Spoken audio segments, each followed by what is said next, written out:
Judging the status of others based on the expense or quality of their clothing is not a new concept. In Wari culture, tunics were a way to distinguish who was representative of the state. The Wari was a Middle Horizon Andean culture that thrived between 500 AD and 1000 AD.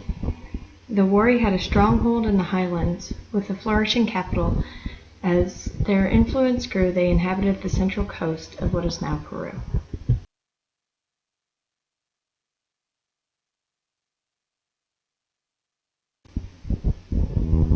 Uniquely, the Wari Textiles share a great deal with their architecture.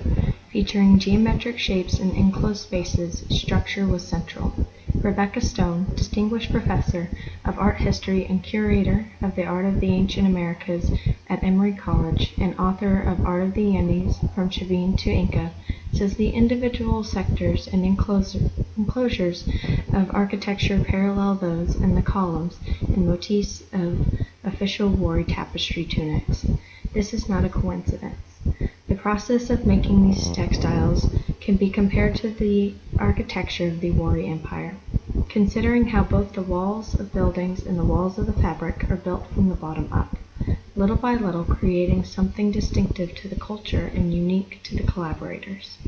More elaborate Wari tapestries can hold abstracted imageries which can be interpreted as artistic expressions. It's incredibly important to remember these textiles are objects of art as well as artifacts.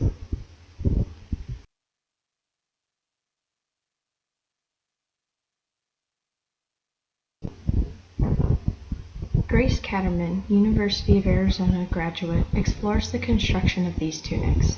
They are two long matching pieces that are then sewn together to create a poncho-like structure.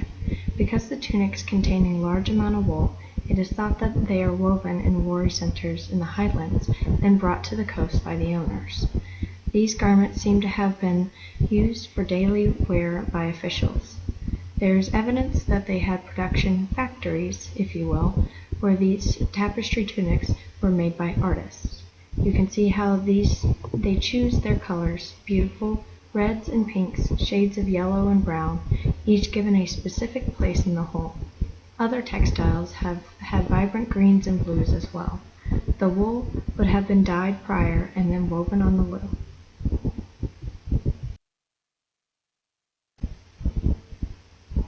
In ancient Andean cultures, textiles were valued more highly than gold.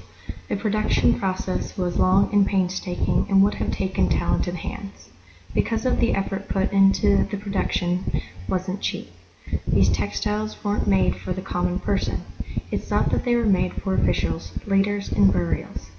However, the owners would likely wear it often, and there is no sign that these tunics were strictly ceremonial. John Murrah states that no political, military, social, or religious event was complete without textiles being volunteered or bestowed, burned, encouraged, exchanged, or sacrificed.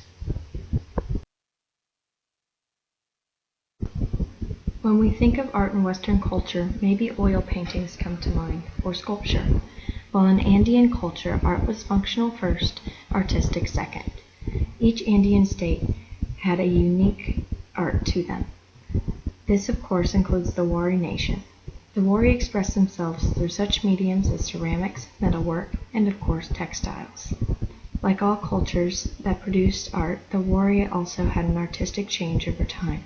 Tapestry tunics are called tapestry tunics because they are woven in a specific way and are not just pictorial cloth. This quality was very valuable. As time passed, the artistic expression changed. Images become more abstracted and geometric, or the tunics could even become non-representational.